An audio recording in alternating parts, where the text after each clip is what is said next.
Media media media, आजकल हर जगह ये लफ्ज़ आपको सुनने में आता है और आज मैं आपको दोबारा ये लफ्ज़ सुनने पे मजबूर करूँगा because now we are in a topic which is about settings but for media. क्या आपको याद है कि मीडिया सेटिंग्स क्या हैं या मीडिया सेटिंग्स कैसे काम करती हैं? I mention media to you once but that was called a media library.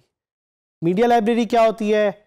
It is a place where you can store a lot of content and that content has rules and because that content has rules इसीलिए हम media की settings को सीखने जा रहे हैं, हम देखने जा रहे हैं कि कैसे मीडिया की सेटिंग्स को हम मैनेज कर सकते हैं, हम कंट्रोल कर सकते हैं और हम ज़्यादा ऑप्टिमाइज कर सकते हैं। सेटिंग्स के बारे में दोबारा बताता चलूँ कि this is the brain of WordPress, this is the part where you will be able to manage everything about WordPress. Honestly, settings का एरिया वैसे तो आप रोज रोज एक्सेस नहीं करेंगे, बट जब भी आप एक्सेस करेंगे it's important that you know exactly what to do. ये बिल्कुल आपकी एक समझ लें जिस तरह एक गाड़ी होती है कि गाड़ी का इंजन पड़ा हुआ है और गाड़ी के इंजन को आपने रोज देखना तो नहीं है, बट जब भी आपने इंजन को खोलना है तो आपको पता होना चाहिए कि क्या करना है। और मैं तो यहाँ तक कहूँगा कि अगर आप खुद सही तरह से नहीं समझ सकते इस एरिया को तो you can always ask an expert. It could be a friend, it could be a family member, it could be anyone in your circle who knows कि ये क्या चीज़ हो रही है, because this is the brain of WordPress. Do not underestimate the settings area. I cannot stress enough on this. मैंने ये बहुत बार पहले आपको बार बार चीज़ कही हुई है, बट बीवेयर, क्योंकि अगर आप इसमें किसी भी तरह की गलत कॉन्फ़िगरेशन करेंगे आपकी साइट बैठ जाएगी और जब आपकी साइट बैठ जाएगी तो आप भी बैठ जाएंगे। आप बैठ जाएंगे तो पूरी कम्युनिटी भी बैठ जाएगी और कोई भी पैसे नहीं बनाएगा। At the end of the day we are here to learn how we can make money and at the same time how we can learn together and how we can grow this community together. Settings को आराम से सोचें, समझें, दोस्तों के साथ discuss करें, बैठें, फिर इस पे अमल करें। अब बात करते हैं मीडिया सेटिंग्स के बारे में। क्या है मीडिया सेटिंग्स? मैंने आपको बताया अभी कि media settings is the area through which you can edit settings for the media library. Media library कैसे बिहेव करती है, उसके ऊपर इमेजेस क्या हैं। So the media settings define the default image sizes that are created when an image is uploaded. WordPress पे क्या होता है? जैसे WordPress पे आप एक इमेज अपलोड करते हैं, WordPress through its machine learning sees कि इस इमेज के कौन कौन से पोर्शंस बनाने, कौन कौन से सेगमेंट्स बनाने, कौन कौन से साइजेस बनाने, एंड बेस्ड ऑन दो sizes it provides you the option कि आप इमेज को लार्ज सेलेक्ट कर सकें, स्मॉल सेलेक्ट कर सकें। सो इन मीडिया सेटिंग्स में you can change these sizes. आपने देखा होगा कि जो थंबनेल है वो हमेशा स्क्वायर होता है। वो स्क्वायर क्यों होता है?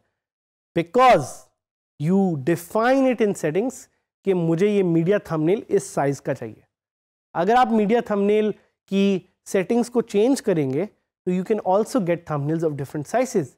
You can also configure whether your uploaded media files are stored in folders based on the year and month of the upload। भाई अगर आप चाहते हैं कि आप ये डिफाइन कर दें कि जो मेरी मीडिया अपलोड्स हैं उनको मंथ बाय मंथ कैटेगरी में अपलोड कर दें, स्टोर कर दें, वो भी आप इसी प्लेटफॉर्म जो कि सेटिंग्स का प्लेटफॉर्म है उससे आप कर सकते हैं।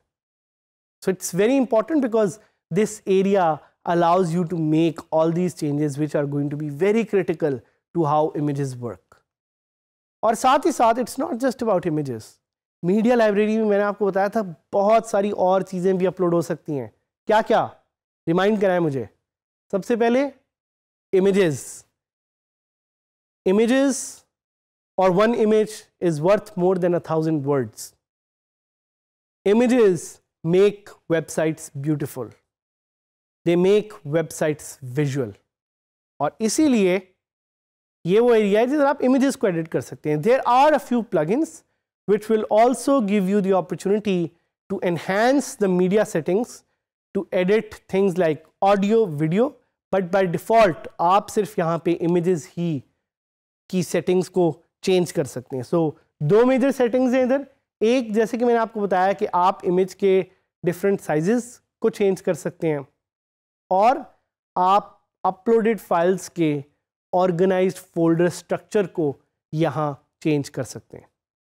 Be very careful because WordPress uploads a lot of files. For every file that you upload, WordPress will create 5 other files.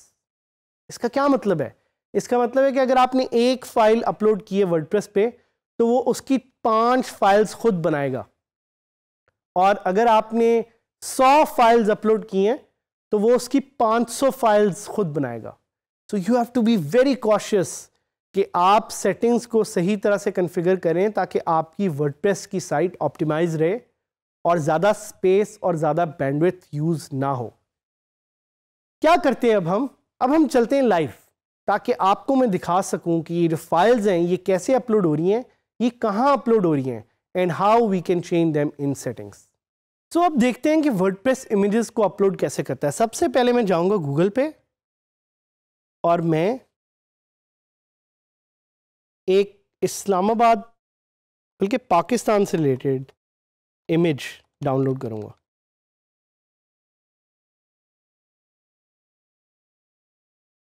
तो I think this image is really beautiful. तो मैं क्या करता हूँ, I will just download this and save this. अब मैं जाऊंगा अपनी वर्डप्रेस साइट पे और मैं मीडिया लाइब्रेरी पे इस इमेज को अपलोड करने की कोशिश करता हूं.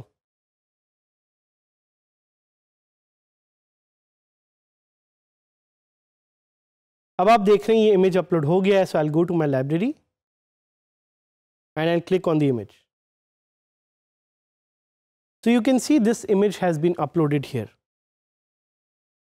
But something interesting that WordPress doesn't show you is for every image it uploads 5 different separate images जो कि different sizes के हैं. इसको live दिखाने के लिए I'll create a new post and add media करके. अब आप देखें कि इस इमेज को मैं सिलेक्ट करूंगा. अगर मैं इसका थंबनेल सिलेक्ट करूं तो वो छोटे साइज में आएगा. अगर मैं इसका मीडियम साइज सिलेक्ट करूं तो वो किसी और साइज में आएगा. दिस शोज यू कि WordPress uploads media files in different sizes. अच्छा, जैसे अब मैंने आपको दिखाया कि पोस्ट में डिफरेंट इमेज के साइजेस हैं. So now what I can do is I can go to settings media and यहाँ पे आप देख सकते हैं कि डिफरेंट फाइल साइजेस आपको नजर आ रहे हैं जिनको आप चेंज कर सकते हैं. I can change them if I want. अगर मुझे थंबनेल अपना बड़ा चाहिए, मुझे साइजेस उसके चेंज करने, anything that I want I can change it here. तो मैं आपके सामने ये करता हूँ कि मैं थंबनेल का साइज चेंज कर देता हूँ. मैं कहता हूँ कि मुझे अपना थंबनेल बहुत ही छोटा चाहिए, 50 pixel by 50 pixel. I'll click on save changes and I'll try to add the same image again. I'll go to a post, add media पे मैं जाऊँगा. मैं पुराने इमेज को डिलीट कर रहा हूँ और मैं आपके सामने अब एक नया इमेज करने लगा हूँ upload with the new settings. So जैसे ही मैं ये न्यू सेटिंग्स के साथ इमेज को अपलोड करूंगा, थंबनेल नाउ सेज कि 50 बाय 33 का उसने एक थंबनेल क्रिएट कर दिया. I click on insert post and now you will see कि वो चुन्ना मुन्ना सा छोटा सा जो थंबनेल है वो वहाँ पे आ गया. सो सेटिंग्स से मैं इसको इनेबल डिसेबल कर सकता हूँ, चेंज कर सकता हूँ. I would encourage you to do this as well. दोबारा जाते हैं सेटिंग्स मीडिया पे और यहाँ पे एक लास्ट ऑप्शन है, वो है organise my uploads into month and year based folders. I would highly suggest कि अपनी साइट को ऑप्टिमाइज रखने के लिए आप इसको इनेबल रखें. एक और प्लगइन है जिसका नाम है ऑटो जनरेट थंबनेल्स. इस प्लगइन के बारे में मैं आपको इसलिए बता रहा हूं कि ये प्लगइन आपको अलाउ करेगा to create thumbnails of old posts या पुरानी इमेज लाइब्रेरी में से आप थंबनेल्स को रीजनरेट कर सकते हैं based on the new settings that you have done. ये याद रखिएगा जब आप सेटिंग्स अपलोड करते हैं सो रेट्रोस्पेक्टिवली सेटिंग्स नहीं अप्लाई होती, पुरानी पोस्ट या इमेजेस पे settings are not applied, they are only applied to future images. So using this plugin, you can actually regenerate thumbnails. This was the focus of our lesson, to teach you how to use the media settings, क्योंकि इन settings की वजह से आप अपनी website पे 4 चांद लगा सकते हैं. Keep learning with us, be a part of our community and keep sharing all that comes to you. जो भी questions आपके ज़हन में हैं, कोई comments हैं, suggestions हैं, ताकि हम मिल के आगे बढ़ सकें.